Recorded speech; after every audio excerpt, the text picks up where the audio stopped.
তোমাদের সকলের কাছে একটা ইম্পর্ট্যান্ট একটা আপডেট নিয়ে এসেছি।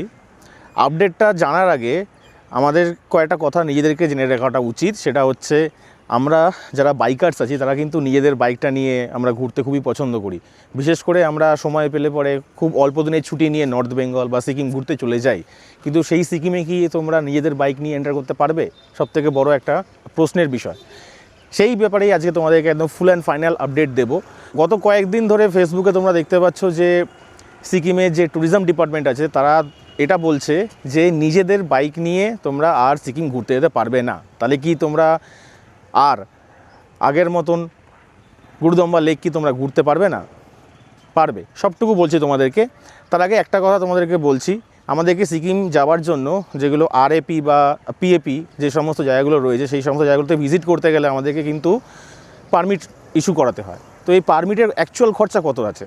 অ্যাকচুয়াল খরচা হচ্ছে মাত্র 200 টাকা, যেটা আমাদের सिक्किम गभर्मेंटকে दिते হয়। फिजिकल फॉर्म्स जमा गर्नुको लागि आउँछ मान्छे भन्नु त हामी भन्छु कि 200 रुपैयाँ ही लिन्छ टुरिस्टबाट, तर त्यो बनाउनुको लागि खर्चा इन्डाइरेक्टली कति लाग्छ त्यो तपाईँ हेर्नुहोस्। उताबाट आएर पर्मिट सेक्सनमा दिन्छ 200 रुपैयाँ भाडा लागिहाल्छ, एप्रोक्स 100 रुपैयाँ आउनु जानु। फेरि बादमा त्यसलाई बनेपछि चाहिँ थाप्नुको लागि आउनुपर्छ, फेरि 100 रुपैयाँ 200 रुपैयाँ लागिहाल्छ। 400 रुपैयाँ त्यो भयो, 200 रुपैयाँ टुरिस्टले दियो, 600 रुपैयाँ।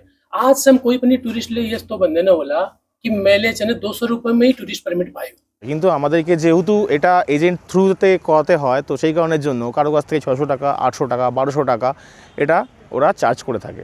এই যে তোমরা এক্সট্রা যে পে করছো, এই এক্সট্রা পে করার জায়গাটাকে বন্ধ করার জন্য গভর্নমেন্ট কী করছে, অ্যাট দ্য মোমেন্ট দাঁড়িয়ে যে কোনো একটা অ্যাপ বা ডাইরেক্টলি ওয়েবসাইট লঞ্চ করছে, যেখান থেকে তোমরা নিজেদের গাড়ির জন্য বা নিজেদের জন্য যে পারমিটটা লাগে সিকিমে ঘুরতে যাওয়ার জন্য সেটা কিন্তু তোমরা ওখান থেকে নিজেরাই করে নিতে পারবে, যেমন আমরা লাদাখে করে থাকি। তো লাদাখে ঘুরতে গেলেও কিন্তু আমাদের ইনার লাইন পারমিট লাগে, তো সেম ইনার লাইন পারমিট কিন্তু আমাদের সিকিমে ঘুরতে গেলেও লাগে, যেমন নাথুলা আর হচ্ছে গুরুদম্বা, এই দুটো জায়গাতে। তো কত অবধি তোমরা বিনা পারমিটে যেতে পারবে? নর্থ সিকিমের জন্য তোমরা বিনা পারমিটে যেতে পারবে হচ্ছে মাঙ্গান অবধি, আর যদি তোমরা ইস্ট সিকিম যেতে চাও মানে নাথুলার দিকে যেতে চাও তাহলে তোমরা গ্যাংটক অবধি কিন্তু যেতে পারবে উইদাউট এনি পারমিশন। তাহলে সেই ক্ষেত্রে কিন্তু তোমাদের কোনো রকমের ইনলাইন পারমিট লাগে না। তো পারমিটটা লাগে একমাত্র ওই সব জায়গাতে যাওয়ার জন্য। তো এতদিন পর্যন্ত আমরা নিজেদের বাইক নিয়ে, এবং আমি নিজেও গিয়েছি আমার আগের এনএসটাকে নিয়ে গুরুদম্বা ভিজিট করেছি। মাঝে একটা নিয়ম এসেছিল যে এই নিয়মটা সবার জন্য সেম ছিল যে বাইক নিয়ে গুরুদম্বা লেকের সামনেটা অবধি যাওয়া যাবে না, বাইক নিচে রাখতে হবে, দেন তোমাদেরকে পায়ে হেঁটে উপরে উঠতে হবে। কিন্তু আমাদের সবার একটা স্বপ্ন থাকে যে নিজেদের ভালোবাসার একটা জিনিসকে নিয়ে আমরা গুরুদম্বা লেকের সামনে দাঁড়িয়ে একটা ছবি তুলব। এই স্বপ্ন নিয়ে কিন্তু আমরা অনেকেই এসে থাকি, কিন্তু সেই স্বপ্নটা মাঝে বন্ধ হয়েছিল, কিন্তু সেটা আবার চালু করতে বাধ্য হয়েছে আমাদের কিছু বেঙ্গলি ব্লগারদের কারণে। যেমন আমি নাম করে বলছি, যেমন মিসিং গিয়াস, শুভ সরকার ব্লগস, এরা বাংলার ব্লগের একটা বিশাল বড় মুখ। আমি তাদের নাম নিয়েই বলছি, আমার কোনো প্রবলেম নেই, কারণ আমি তাদের থেকে অনেক অনেক অনেক ছোট। কিন্তু তারা যেরকমভাবে জায়গাগুলোতে প্রোটেস্ট করেছিল সেটাকে আমি হ্যাটস অফ জানাই। তাদের জন্য অনেক বাইকাররা আবার গুরুদম্বা লেকের একদম ধার অবধি যেতে পারছি। তো এবারে আসি নেক্সট বাইক নিয়ে যাবার ব্যাপারে। কারণ এই যে পুজোটা কাটবে, পুজোটা কাটার পরেই কিন্তু মানে পুজো থেকেই বলতে পারো সিকিমের জন্য আবার কিন্তু সিজন চালু হয়ে যাবে। তো সিকিমের গভর্নমেন্টের মনে হয়েছে বা সিকিমের ট্যুরিজম ডিপার্টমেন্টের মনে হয়েছে যে এক্সট্রা পয়সা একটুখানি এখান থেকে ইনকাম করা যাক। তার পিছনে রিজনটা হচ্ছে, আমি এটা খুব খারাপভাবেই বললাম, আজকে যে ছেলেটা বাড়ি থেকে বেরিয়ে 600-700 কিলোমিটার যাওয়ার পর সেখানে গিয়ে গাড়ি নিয়ে যখন সে গুরুদম্বা লেকে যাচ্ছে, সেখানে গিয়ে রাস্তায় কোনো রকমের যদি প্রবলেম হয়ে গিয়ে থাকে তাহলে সে স্কিলফুল নয়।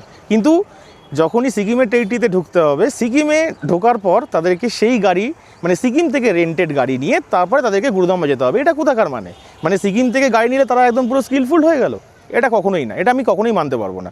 তো আজকে ফাইনাল আপডেট যেটা এসছে, এটা একটা প্রপোজাল রাখা হয়েছিল যে নিজেদের গাড়ি নিয়ে তোমরা আর গুরুদম্বা বা ওদিকে নাথুলা যেতে পারবে না। তো সেই জায়গা থেকে এখনকার মতন আপডেট এসছে যে নিজের নামের, অনলি ফর নিজের নামের বাইক থাকলে তবেই তোমরা এই সমস্ত জায়গাগুলোতে যেতে পারবে, আদারওয়াইজ কিন্তু যেতে পারবে না। সেটা তোমাদের বাবার নামে গাড়ি হোক বা তোমার দাদার নামে গাড়ি হোক বা কাকা জ্যাঠা যার নামে গাড়ি হোক না কেন, যদি এরকম কোনো অপশান থাকে তাহলে সেখানে নিজেদের গাড়িটা রাখো, রেখে সিকিম থেকে গাড়ি কিন্তু রেন্ট করে তারপর তোমাদেরকে যেতে হবে। এই একটা ম্যাটার। আরেকটা ম্যাটার হচ্ছে, অনেকে আসে যে শিলিগুড়িতে চলে এলো এনজিবি অবধি ও চলে এলো বা শিলিগুড়িতে ও চলে এলো বাস ধরে, সেখান থেকে তারা ওয়েস্ট বেঙ্গলের গাড়ি থেকে রেন্ট করে নিয়ে তারপরে সিকিমটা ঘুরতে গেল, সেটাও কিন্তু বন্ধ হয়ে গেছে। এটার জন্য কিন্তু তোমাদেরকে সিকিমের যে ইয়েলো নাম্বার প্লেটের যে গাড়িগুলো আছে, যে সমস্ত নাম্বার প্লেটে SK লেখা রয়েছে, সেই সমস্ত গাড়ি নিয়েই কিন্তু তোমরা একমাত্র সিকিম ভিজিট করতে পারবে। সিকিমের যে সমস্ত জায়গাগুলোতে তোমাদের পারমিট লাগে সেই সমস্ত জায়গাগুলোতে যেতে পারবে, আদারওয়াইজ কিন্তু যেতে পারবে না। তো এই যে এত কিছু তোলপাড় হয়ে যাচ্ছে ফেসবুক যে কেন নিজেদের গাড়ি নিয়ে যেতে পারবো না, এটা হচ্ছে সিকিম গভর্নমেন্টের মাঝে মাঝে না একটুখানি মতিভ্রম হয়, ঠিক আছে? এই যে এত অ্যাক্সিডেন্ট হয় বা কোনো রকমের কোনো প্রবলেম হলো, ভাই প্রবলেম কিন্তু রেন্টেড বাইকেও হতে পারে বা নিজের বাইকেও হতে পারে। দিস ইজ আ মেশিন, এরা আমরা ভালোবাসি, তাই জন্য আমরা এটাকে নিয়ে এত কিলোমিটার আমরা পাড়ি দিই, ঘুরতে যাই। তো গভর্নমেন্টের এটা বোঝা উচিত ছিল আগে যে এরকম একটা প্রপোজাল আমরা রাখবো না, ঠিক আছে? তোমরা সিকিমের জন্য বিজনেস বানাচ্ছ, ঠিক আছে, ওয়েল অ্যান্ড গুড, সিকিমের গাড়ি নিয়েই তোমরা একমাত্র ঘুরতে যেতে পারবে, এটা অপশান নয়। এটা অপশান তাদের কাছে যাদের নিজেদের বাইকের নেই, যাদের হয়তো নিজেদের বাইক নেই বা নিজেদের নামে বাইক নেই, তাদের জন্য ঠিক আছে।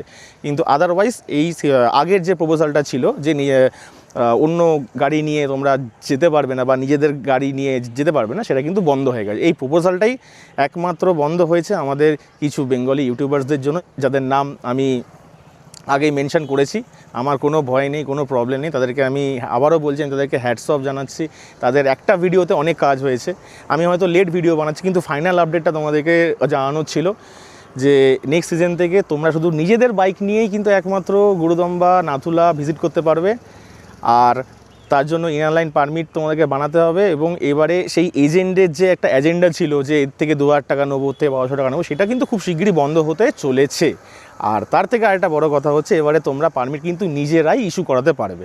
তোমাদের গাড়ির যদি ভ্যালিড ডকুমেন্টস থাকে এবং গাড়ি যদি তোমাদের নিজেদের নামে থাকে, তাহলে সেক্ষেত্রে খুব ইজিলি করতে পারবে। যদি এর মধ্যেই সিকিম গভর্নমেন্ট যদি এই ওয়েবসাইট বা অ্যাপ্লিকেশন কিছু লঞ্চ করে, তো আবার নেক্সট ভিডিওতে তোমাদের সাথে আবার একটা আপডেট আমি দিয়ে দেবো। তো চলো, আজকের মতো এই পর্যন্ত রাখলাম, দেখা হবে আবার অন্য ভিডিওতে। ভালো থেকো আর ফাটিয়ে রাইড করো।